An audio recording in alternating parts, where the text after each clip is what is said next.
بسم اللہ الرحمن الرحیم۔ السلام علیکم۔ اسلام میں بزرگ لوگ یہ باتیں بیان کرتے ہیں، اکثر میں نے سنا ہے بزرگوں کی مجلس میں کہ انسان کو جو تکالیف ہوتی ہیں، بیماریاں ہوتی ہیں، تو وہ لوگوں کے سامنے بیان نہیں کرنی چاہیے، کیونکہ وہ اللہ کی طرف سے ایک آزمائش کے طور پر ہوتی ہیں، تو اللہ تعالیٰ صبر کا امتحان لے رہا ہوتا ہے، اس لیے ان کا ذکر کرنا بار بار لوگوں کے سامنے یہ گویا کہ بے صبری ہے۔ تو اس لیے بے صبری نہیں کرنی چاہیے، چپ چاپ خاموشی کے ساتھ ان بیماریوں کو، تکالیف کو سہا جائے اور لوگوں سے ذکر نہ کیا جائے۔ عام طور پر میں نے یہ بزرگوں کی مجالس میں بیٹھ کر یہ سنا ہے،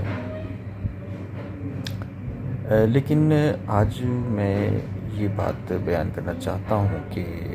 بعض دفعہ ضروری ہو جاتا ہے کہ آپ اپنی بیماریاں دوسروں کے سامنے بیان کریں۔ جیسے مثال کے طور پر اب مجھے پرابلم ہے، آج کل کافی سالوں سے مسئلہ چل رہا ہے میرا گلوٹن انٹالرنس کا، کہ میں آٹا نہیں کھا سکتا، اور اس سے میرے انٹسٹائن میں سیلیک ڈیزیز اور جو انٹسٹائن کی جو پرابلمز ہیں وہ پیدا ہو چکی ہیں۔ تو جب تک میں آٹا نہیں کھاتا، گلوٹن نہیں کھاتا، تب تک میری انٹسٹائنز صحیح رہتی ہیں اور ڈائجسٹو سسٹم صحیح رہتا ہے، اور اگر میں تھوڑا سا بھی آٹا کھا لوں کسی چیز میں، مثلا ملاوٹ ہو، پچھلے دنوں میں نے ایک گلاب جامن کھا لیا تھا، مجھے پتہ بھی نہیں تھا کہ اس میں بھی آٹا ہوتا ہے، تو اس سے پھر وہ سمٹمز پیدا ہو گئی تھی۔ تھوڑا سا معمولی سا بھی ہو نا آٹا یوز ہوا ہو کسی چیز میں، ریسیپی میں، تو اس سے بھی فرق پڑتا ہے۔ تو اس سے پھر ظاہر ہے میرا پھر انٹسٹائن کا مسئلہ دوبارہ سے نکل آیا تھا، کیونکہ وہ آٹا کیا کرتا ہے کہ ری ایکشن کرتا ہے، ڈیمیج کر دیتا ہے انٹسٹائن کو ری ایکشن کے نتیجے میں۔ تو جس طرح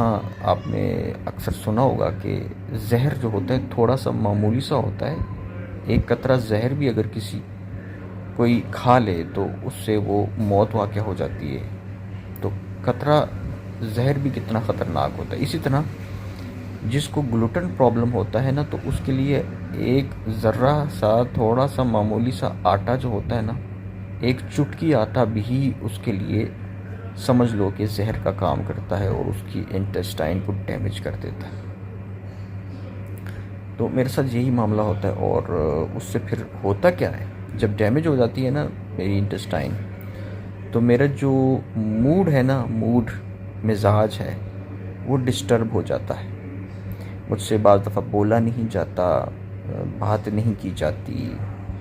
ٹھیک ہے، مجھ سے چلا پھرا زیادہ نہیں جاتا، مشقت کے کام نہیں کیے جاتے مجھ سے، ایکسرسائز بھی نہیں کی جاتی مجھ سے، کیونکہ ظاہر ہے میں تو ریگولر ایکسرسائز کرنے والا بندہ ہوں، تو بہت سارے ڈیلی ایکٹیویٹیز کے کام نہیں ہو پاتے مجھ سے، اور بولا بھی صحیح نہیں جاتا۔ بعض دفعہ بولنے سے مراد یہ ہے کہ بولنے کا موڈ ہی نہیں ہوتا، وہ دماغ اور زبان میں وہ ایک ہم آہنگی پیدا نہیں ہوتی کہ میں اپنے الفاظ ادا کروں، اپنی بات پہنچاؤں، کوئی بات مکمل کروں، تو موڈ میں چینجز آ جاتی ہیں، افسردگی آ جاتی ہے، ڈپریشن آ جاتا ہے شخصیت میں۔ یہ تمام علامات آتی ہیں اس وقت، اگر آپ سرچ کریں یا چیٹ جی پی ٹی سے ہی پوچھ لیں کہ جس کو سیلیک ڈیزیز ہوتی ہے یا گلوٹن پرابلم ہوتا ہے، اس سے موڈ میں، شخصیت میں کیا کیا چینجز آتی ہیں، تو وہ چیٹ جی پی ٹی بھی آپ کو بتا دے گا کہ اس کا بندے کا موڈ ہی چینج ہو جاتا ہے۔ تو اس لیے اس کا نتیجہ کیا ہوتا ہے کہ پھر مثال کے طور پر میں کہیں چلا گیا، یا کوئی لوگ میرے گھر آ گئے، یا میں کسی کے گھر چلا گیا، یا کسی سے ملاقات ہو گئی، دوست احباب رشتہ داروں سے، تو وہاں پر پھر کیا ہوتا ہے کہ اب میرا رویہ تھوڑا سا چینج ہوتا ہے، میں زیادہ بول نہیں پاتا، یا موڈ میں ظاہر ہے وہ جو افسردگی ہوتی ہے نا، وہ نظر آتی ہے دوسرے کو، تو دوسرے کو لگتا ہے کہ شاید مجھے دوسرے سے مل کر خوشی نہیں ہوئی، تو دوسرا پھر بدظنی کا شکار ہو جاتا ہے۔ اب یہاں پہ میں کہتا ہوں کہ بولنا چاہیے، اور میں بتا بھی دیتا ہوں ٹھیک ہے کہ میری طبیعت ٹھیک نہیں ہے اور یہ وجہ ہے، جس کی وجہ سے انسان کی موڈ میں جو ہے وہ تبدیلیاں واقع ہو جاتی ہیں. تو ایسی جب سچویشن ہو کہ جہاں پہ انسان کا موڈ چینج ہوتا ہو، اخلاقیات پر فرق آتا ہو، اور دوسرے کو بدظنی کا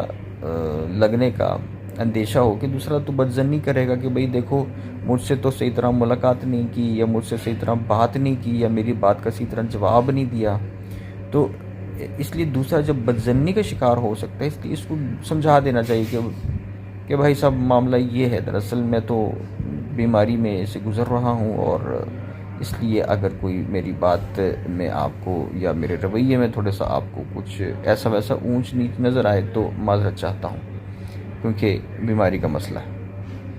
تو یہ بتا دینا چاہیے تاکہ دوسرے پر بات واضح ہو سکے اور وہ بدظنی کا شکار نہ ہو. بہت شکریہ.